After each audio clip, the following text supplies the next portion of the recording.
Hello. So, here I am, Greg Dolan, coming to you from Glendale, California. Today I'm going to show you an idea about a different way to comb your hair. I think I played with it in the past years ago and then forgot about it.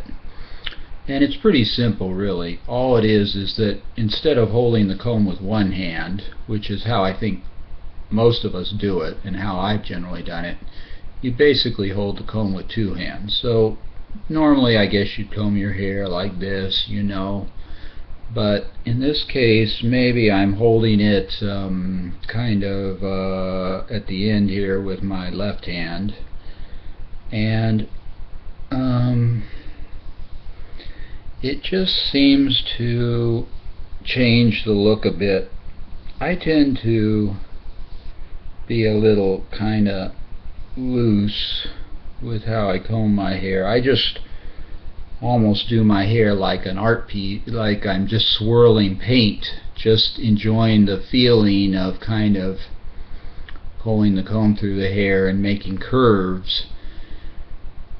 Now for people who are more controlled, well, I mean, you probably could do it in a more controlled way as well. I mean, I guess you could make a part. I don't know, let me see. I'll make a part. I mean, I guess it's a little harder to make a part if you use both hands, I guess. Although that really doesn't look terrible. But my experience looking in the mirror is that hair that's been combed with two hands holding the comb does look a little different than hair that's been combed with one hand holding the comb. And then of course you can do the same thing with a brush. Now this is a brush. This would be interesting if my hair were wet too. I mean, my hair is really dry now, but if it were wet it would hold some of these curves a little more. But I think, well, I don't know, is it looking real different now than if I had done it with one hand? I tend to think so, but if I really had to articulate, it'd be kind of hard to compare them because I comb it a little differently each time. But I have had the impression that it's different, and it feels different too. It can feel kind of nice to hold the comb with one hand or two hands, or hold the brush with two hands, just because, well, the comb doesn't drag as much. You're getting a little more muscle on that comb when you're holding it both ends or on that brush. So that's something you can play with and see if you think it changes things. I guess hairdressers could play with it.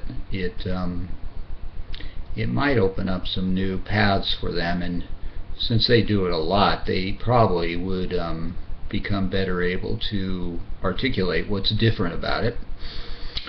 The only bad thing about this, well, this is probably going to sound a little silly. Well, the only bad thing about it is that if you do it with one hand, you sort of brace yourself with the other hand. Like, you can't see my left hand now, but it's down on the computer.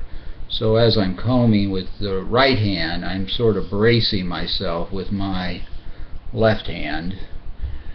And that's good, to brace your body like that. It kind of reduces the stress on the rest of the body. So you'd have to consider, I guess, do you want to brace yourself but it might not look as kind of neat, or what's the word? Well, when you do it with two hands, you get a slightly more unusual look than when you do it with one hand, but you might not be worth it to you because of that little extra stress. But I'll throw those ideas at you. See, you can play with them if you like, see what they do for you, write me back, and thanks.